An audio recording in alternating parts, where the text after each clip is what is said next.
அன்பானவர்களே, நாம் அன்பினாலே ஒருவருக்கொருவர் என்ன செய்ய வேண்டும்? ஊழியம் செய்யணும்.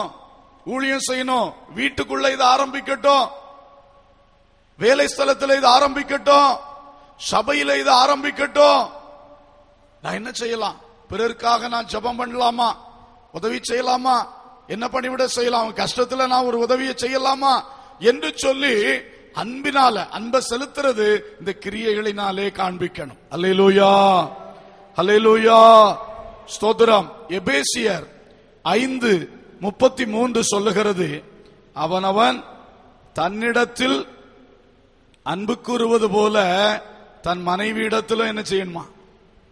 அன்பு கூறணும். புருஷர்களுக்கு ரொம்ப ஸ்பெஷலா சொல்லி இருக்கிறார், நீங்க உங்ககிட்ட அன்பு கூறுவது போல உங்க மனைவி கிட்ட என்ன செய்யுங்க?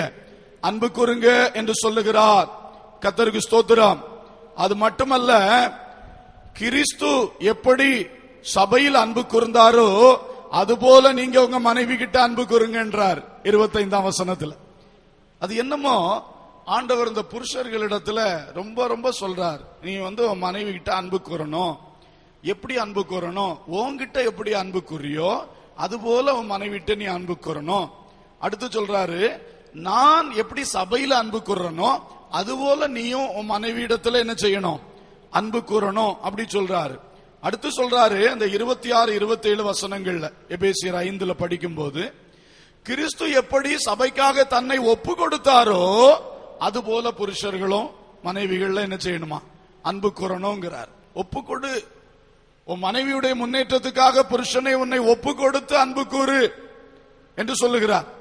அடுத்து சொல்றார் 29ஆம் வசனத்துல, நான் சபையை போஷித்து காப்பாற்றுவது போல ஒவ்வொருவனும் தன் மனைவியை போஷித்து காப்பாற்று. அப்ப இதெல்லாம் அன்பு கூறுவதிலே, புருஷன் மனைவியிடத்தில் அன்பு கூறுகிற விஷயத்துல உன்னில் அன்பு கூறுவது போல அன்பு கூறு. நான் சபையை நேசிக்கிறது போல நீ உன் மனைவியை நேசி. சபைக்காக நான் என்னையே சிலுவையில ஒப்பு கொடுத்த மாதிரி கணவனே நீ உன் மனைவி நன்றா இருக்கும்படி உன்னை அர்ப்பணித்து அவளை நேசி. அது மட்டுமல்ல, நான் சபையை எப்படி போஷித்து காப்பாற்றுறேனோ அதே போல நீ உன் சொந்த மனைவியை நீ நேசித்து என்ன செய்யணும்? காப்பாற்றணும். அல்லேலூயா. புருஷர்கள் எல்லாம் கை வைத்து பலமாய் சொல்லுவோம், அல்லேலூயா. கை வைத்தாத சில புருஷர்கள் இருக்கிறீர்களே, பைபிள் உங்களுக்கு சொல்லுது, புருஷர்களே எல்லா இடங்களிலும் நீங்கள் பரிசுத்தமான கைகளை உயர்த்தி தேவனை என்ன செய்யணுமா? ஆமா, மகிமைப்படுத்தணுமா? அப்போ சபையிலே கை வைத்தாட்டா அப்புறம் எந்த இடத்துல நீங்க கை வைத்து தேவனை மகிமைப்படுத்த போறீங்க? ஒரு தடவை எல்லாரும் நல்லா தலைக்கு மேல உயரமாய் கைகளை உயர்த்தி அல்லேலூயா, ஸ்தோத்திரம், பிரைஸ் தி லார்ட். கல்யாணம் ஆகாத பார்ட்டிகள் தான் கை வைத்தல ஒன்னு ரெண்டு. இப்பதான் புரியுது, விவரமா பிரசங்கம் கேட்கிறீங்க. கர்த்தருக்கு ஸ்தோத்திரம். ஓகே, பாருங்கள் அன்பானவர்களே, நாம் எப்படி ஆகிலும் அன்பு கூறணும். பிறனிடத்தில் அன்பு கூறணும், சொந்த மனைவியிடத்தில் அன்பு கூறணும். ஸ்தோத்திரம். சகோதர அன்பு என்பது தேவன் மிகவும் எதிர்பார்க்கிறார். அன்பற்ற சமுதாயத்திலே கர்த்தருடைய சபையே நீ அன்புள்ள ஒரு சமுதாயமாக எழும்பு. ஹல்லேலூயா. உலகத்திலே ஒவ்வொருவன் ஒருவனுக்கு விரோதமாக எழும்பி கடித்து பட்சிக்கிறான், அடிக்கிறான், சண்டை போடுகிறான், திருடுகிறான், கொள்ளையடிக்கிறான், தீமை செய்கிறான். ஆனால் கர்த்தருடைய சபை அந்த பொல்லாத சமுதாயத்துக்கு முன்மாதிரியும் எடுத்துக்காட்டும் சாட்சியுமாக அன்பு நிறைந்த சபையாய் எழுந்து நிற்க வேண்டும். ஹல்லேலூயா. அதை தேவன் நம்மிடத்திலே அதிகமாக எதிர்பார்க்கிறார். சகோதரனில் அன்பு கூற வேண்டும். 1 யோவான் 3ஆம் அதிகாரத்திலே அதை குறித்து அதிகமாக எழுதப்பட்டிருக்கிறது. எல்லாம் வாசித்தால் நேரம் போய்விடும், நான் ஜஸ்ட் சொல்லுகிறேன். 1 யோவான் 3ஆம் அதிகாரம் 10ஆம் வசனத்திலிருந்தே நீங்க வாசிக்கும் பொழுது அங்கே சகோதர சிநேகம் எப்படிப்பட்டது என்பதை சொல்லிக்கொண்டே வருகிறார். 16ஆம் வசனம் மட்டும் நீங்கள் அழகாய் படித்து பார்த்தால் அங்கே இந்த சகோதர சிநேகம் அது இல்லாதவர்கள் கொலைபாதகர்களாயிருக்கிறார்கள், மரணத்திலே நிலை கொண்டிருக்கிறார்கள் என்று சொல்லப்பட்டிருக்கிறது. அப்ப விசுவாசிகளாக இருந்தும் தேவ ஊழியர்களாக இருந்தும் சகோதர சிநேகம் இல்லாவிட்டால் இன்னும் பழைய மரணத்திலே நிலை கொண்டிருக்கிற அனுபவம் தான். ஆனால் சகோதர சிநேகம் உள்ளவர்கள் ஜீவனை பெற்றிருக்கிறார்கள், ஏற்கனவே கிறிஸ்துவின் ஜீவனுக்குள் வந்திருக்கிறார்கள். அல்லேலூயா. இந்த சகோதர சிநேகம் ஜீவனா மரணமா என்பதை நிர்ணயிக்கின்ற ஒன்றாக இருக்கிறது.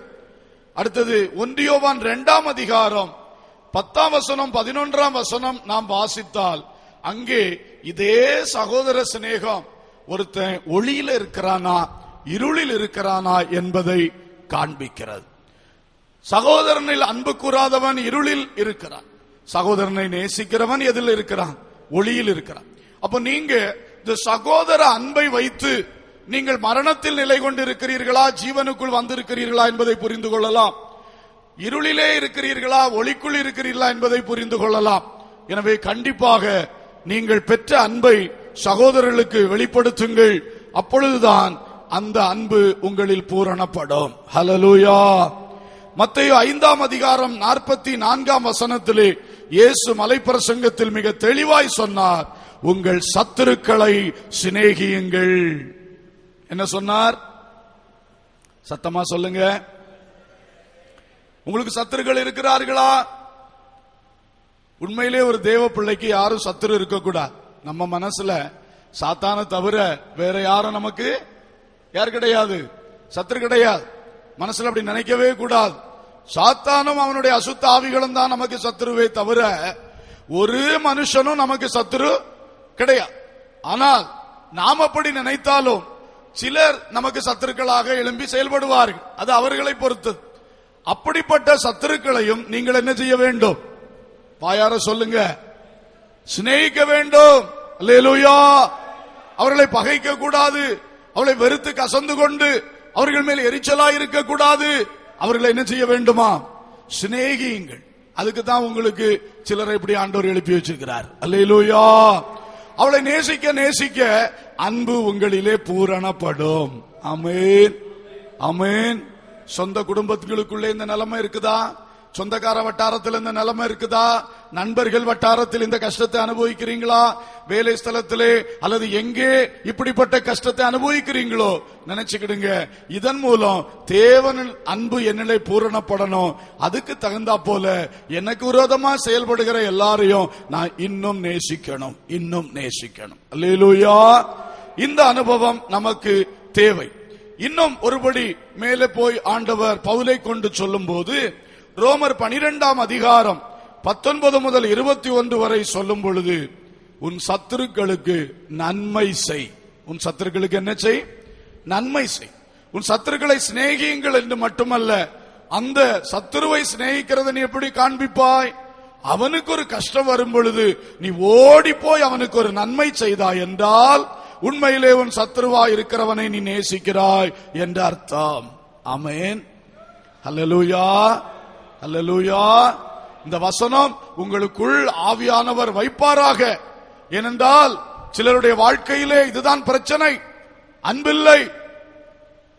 பரிசுத்தம் என்று சொல்லுகிறீர்கள், விசுவாச வாழ்க்கை என்று சொல்லுகிறீர்கள், வசனம் எல்லாம் அறிந்தேன் சொல்றீங்க, நிறைய காணிக்க கொடுக்கிறேன் சொல்றீங்க, எல்லாம் நினைச்சு சந்தோஷப்படுறீங்க. ஆனா அன்பில்லை என்றால் நீ தேவனை அறியவே இல்லை. ஆமென்.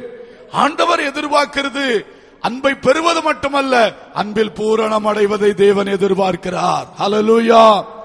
எனவே சத்துருக்களையும் சிநேகிங்க, சத்துருக்களுக்கும் நன்மை செய்யுங்கள். அல்லேலூயா. ஒருவரில் ஒருவர் அன்புடன் இருந்தால் உலகம் எம்மை எடுத்தே. ஒருவரில் ஒருவர் அன்புடன் இருந்தால் தெரிந்தவர்கள் சேர்ந்து பாடுங்கள்.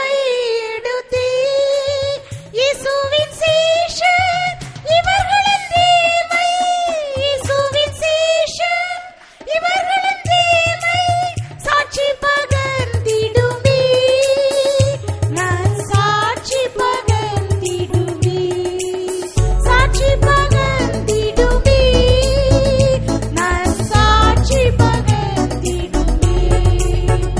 தேவன் ஜீவியமே, தேவதாச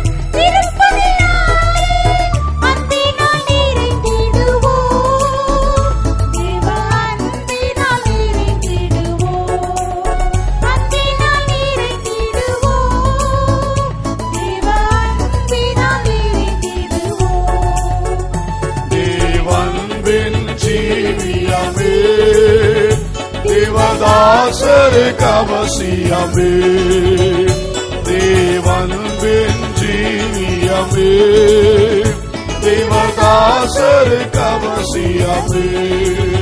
அல்லேலூயா. அடுத்ததாக 2 காரியங்களை 2 வசனங்களில் இருந்து சொல்லுகிறேன். 1 யோவான் 4 அதிகாரம் 17 18 ஆகிய 2 வசனங்கள் வாசிக்கலாம். நியாயத்தீர்ப்பு நாளிலே நமக்கு தைரியம் உண்டாயிருக்கத்தக்கதாக அன்பு நம்மிடத்தில் பூரணப்படுகிறது. ஏனென்றால் அவர் இருக்கிற பிரகாரமாக நாமும் இவ்வுலகத்தில் இருக்கிறோம்.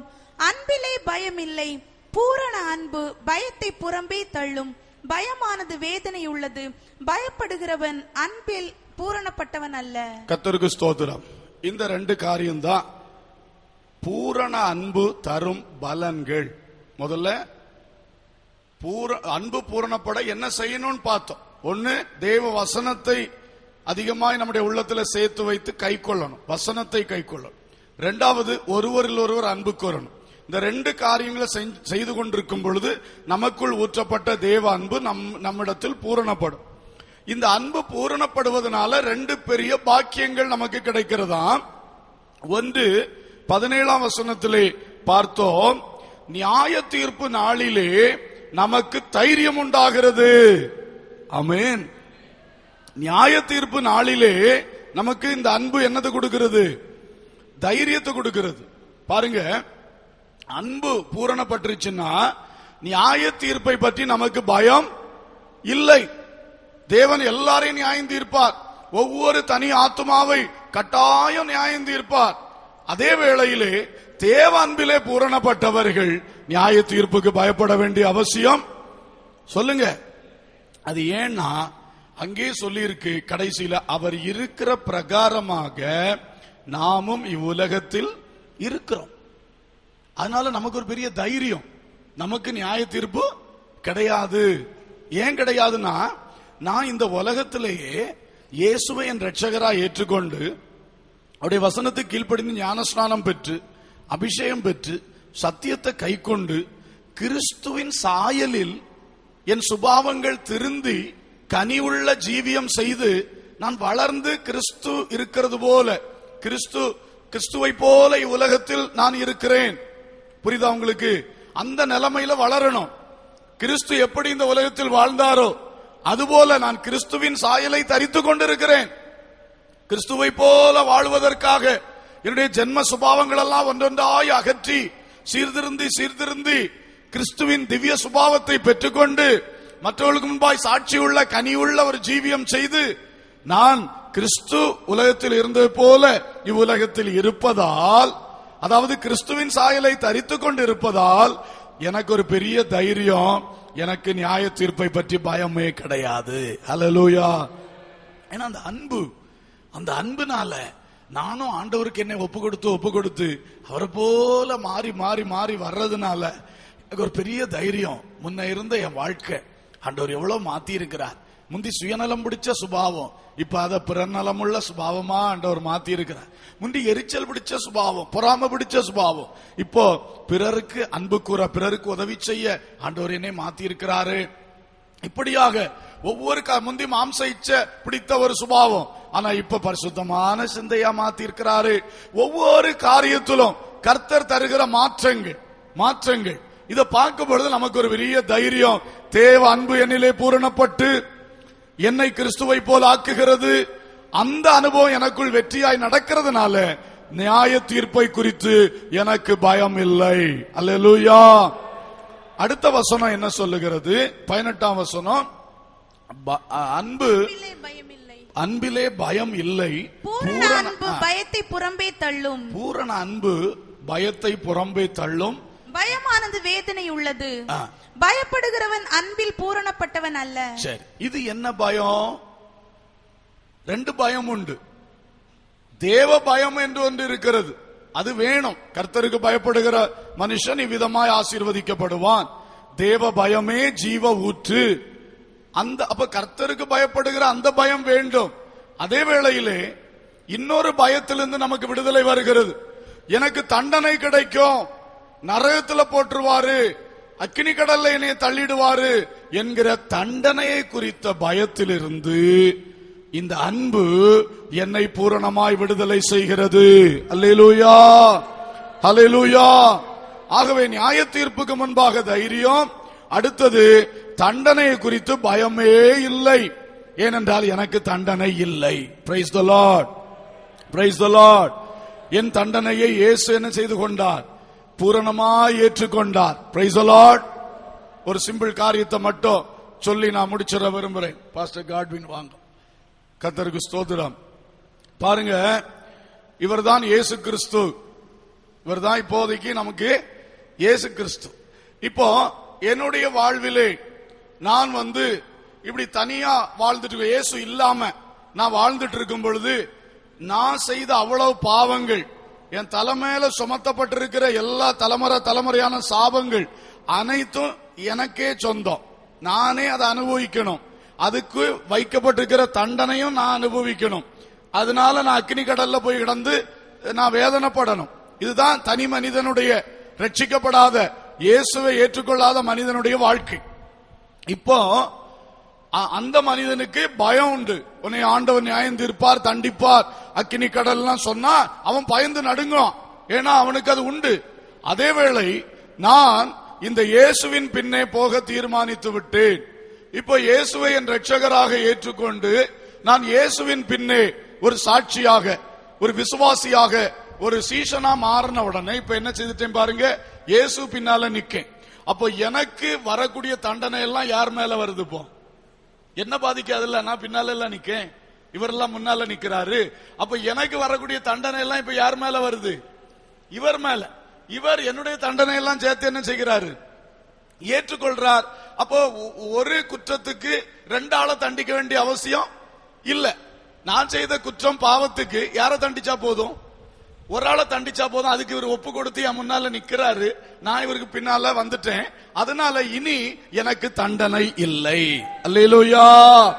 அதனால இந்த இயேசுவுக்குள், இந்த இயேசுவின் அன்புக்குள் நான் இயேசுவுக்கு பிரியமா அவருக்கு பின்னால சாட்சியா நான் வாழ்ந்தேன்னா, சீஷனா வாழ்ந்தேன்னா எனக்கு தண்டனையை பற்றி என்னது கிடையாது, பயமே கிடையாது. காரணம், என்னில் கிறிஸ்து இருக்கிறார், எனக்கு முன்னால கிறிஸ்து நடக்கிறார். நான் கிறிஸ்துவை போல என்ன செய்துட்டு இருக்கேன்? மாறிக்கொண்டிருக்கிறேன். ஆகவே நியாய தீர்ப்பின் முன்னால எனக்கு தைரியம், தண்டனை பற்றி எனக்கு பயமே இல்லை. நன்றி. அல்லேலூயா. இதுதாங்க சிம்பிள் சீக்ரெட்.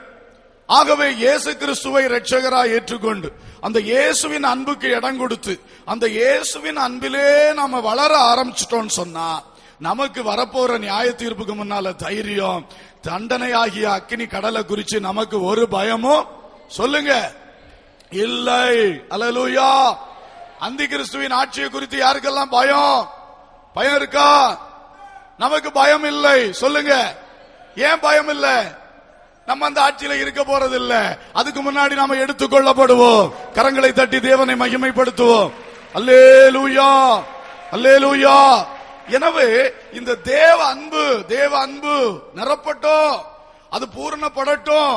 அன்புக்கு மாறாய் மனமதில் எழும்போம், வம்புகளை ஒழித்தே என்று பாடினோமே, அதுபோலதான் இந்த தேவ அன்புக்கு மாறா என்ன வந்தாலும் அதையெல்லாம் ஒழிக்கணும். ஒழிச்சு தள்ளிட்டு தேவ அன்பில நிரம்பி வசனத்தை கை கொண்டு ஒருவரில் ஒருவர் அன்பாயிருந்து அன்பிலே பூரணப்படணும். பூரணப்படும் பொழுது நியாய தீர்ப்பை பற்றி பயம் இல்லை, தண்டனை பற்றி பயம் இல்லை. அல்லேலூயா. எல்லாரும் முழங்கால் படியிட்டு ஜெபிக்க போகிறோம். நியாய வீதி தீனம் ஆதியிலே நானும் நிலையாகும் தைரியம் பெறவே பூரணமாய் அன்பு பெருக புண்ணியரின் அன்பு வல்லது. நியாய வீதி தீனம் ஆதியிலே தைரியம் பெறவே பூரணமாய் அன்பு பெருக புண்ணியரின் அன்பு வல்லது. இயேசுவின் மகா அன்பிதே அதில் ஆளும் அறியல் ஆகுமோ, இதற்கிணை ஏதும் வேறில்லையே, இணை ஏதும் வேறில்லையே. இதற்கிணை ஏதும் வேறில்லையே, இணை ஏதும் வேறில்லையே. பயமாதை நீக்கிடுமே, யாவும் பாரினில்லை சகித்திடுமே. விசுவாசம் நாடிடுமே, ஒழியாது. பயமாதை நீக்கிடுமே. பாடும் பொழுது தேவ அன்பு நமது உள்ளத்தில் புதிதாய் ஊற்றப்பட வேண்டும் என்று ஆவலோடு பாடுங்கள், உள்ளம் திறந்து பாடுங்கள். ஒரு காலம் ஒழியாது. இயேசுவின் மகா அன்பிதே, அதினாலும் அறியலாகவோ, இதற்கிணை ஏதும் வேறில்லையே, இணை ஏதும் வேறில்லையே. ஓ glory, இணை ஏதும் வேறில்லையே, இணை ஏதும் வேறில்லையே. இயேசுவின் மகா அன்பிதே. ஓ love of Jesus, கல்வாரியில் பாய்ந்து வருகிற இயேசுவின் அன்பு பரிசுத்த ஆவியின் மூலம் இந்த பகல் வேளை ஒரு உள்ளத்தில் ஊற்றப்படுகிறது. மகனே, மகளே, உள்ளத்தை திறந்து தேவ அன்பை பெற்றுக்கொள்.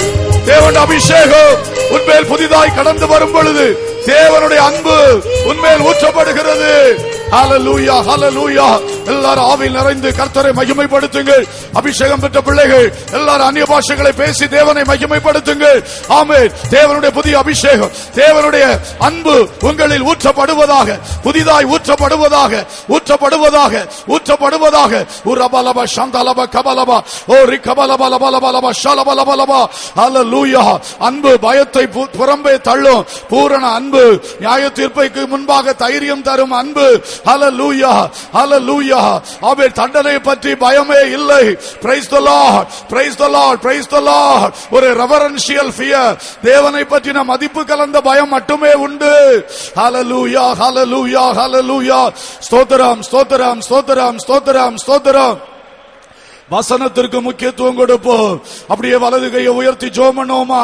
வலது கையை உயர்த்தி ஜெபம் பண்ணுவோமா? ஆண்டவரே, உங்க வசனத்தை கவனித்து படிப்பேன் அப்பா. உங்க வசனத்துக்கு நான் அப்படியே நடுங்குவேன் அப்பா. உங்க வசனத்துக்கு நான் கீழ்ப்படிந்து நடப்பேன் அப்பா. சொல்லுங்க, சிறு பிள்ளையை போல சொல்லுங்க, வாய் திறந்து சொல்லுங்க, எல்லாரும் சொல்லுங்க. அப்பா, உங்க வசனத்துக்கு பயப்படுவேன்ப்பா, உங்க வசனத்துக்கு பயந்து நடப்பேன்ப்பா, வசனத்தின்படியாக வாழ்வேன் அப்பா. ஹல்லேலூயா.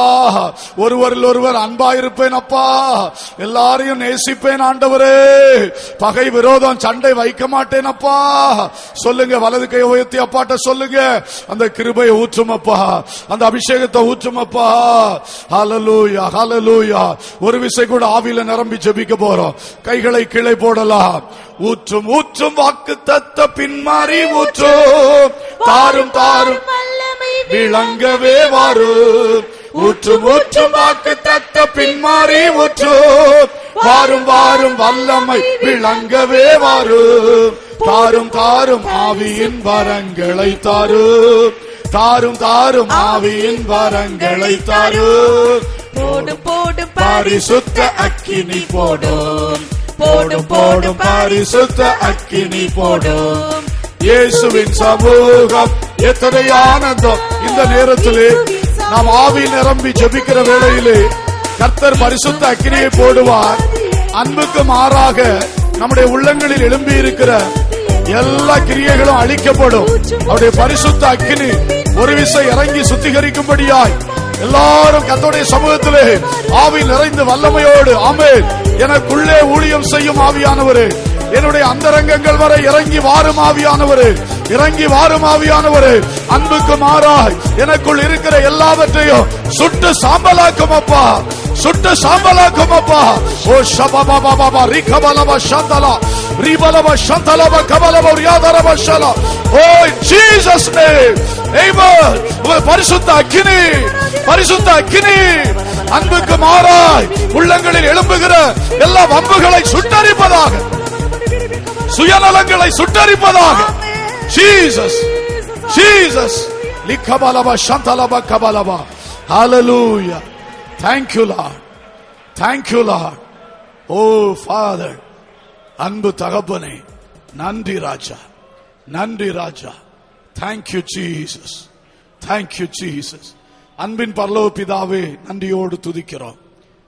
பூரண அன்பு தேவ வசனத்தை கைக்கொள்வதனால் பூரணப்படுகிறது. ஒருவரில் ஒருவர் அன்பு கூறுவதனால் எங்களில் நீங்க ஊற்றின அன்பு பூரணப்படுகிறது. அந்த அன்பு பூரணப்படும் பொழுது நியாய தீர்ப்புக்கு முன்பாக தைரியம், தண்டனை பற்றி பயமே இல்லை. எல்லா பயங்களை அன்பு தூர தள்ளுகிறது. ஓ ஜீசஸ், அந்த அருமையான பாக்கியத்துக்கு நேராய் ஒவ்வொருவரையும் வழி நடத்தும் அப்பா. அன்பு பெருகட்டும், பெருகி வழியட்டும் அப்பா. ஆசீர்வதிங்க. ஒவ்வொரு இடத்திலும் ஆவியானவர் தனித்தனியாய் கிரியை செய்யுங்க. ஒவ்வொரு உள்ளங்களுக்குள்ளும் ஒவ்வொரு இல்லங்களுக்குள்ளும் ஆவியான ஊழியம் செய்யுங்க. உமது வல்லமையுள்ள நல்ல கரத்திலே ஒப்பு கொடுக்கின்றோம். சகல துதியும் கனமும் மகிமையும் உமக்கே ஏறெடுக்கிறோம். இயேசுவின் நாமத்தில் கேட்கிறோம் ஜீவனுள்ள பிதாவே, ஆமேன். சேர்ந்து சொல்லுவோம், ஆமேன். உங்க அன்பு பெரியது, உங்க இரக்கம் பெரியது, உங்க கிருபை பெரியது, உங்க தயவு பெரியது. உங்க அன்பு பெரியது, உங்க இரக்கம் பெரியது, உங்க கிருபை பெரியது, உங்க தயவு பெரியது. அநாதி சிநேகத்தால் என்னை நேசித்தீரையா, காருண்யத்தினால் என்னை இழுத்துக் கொண்டீரே.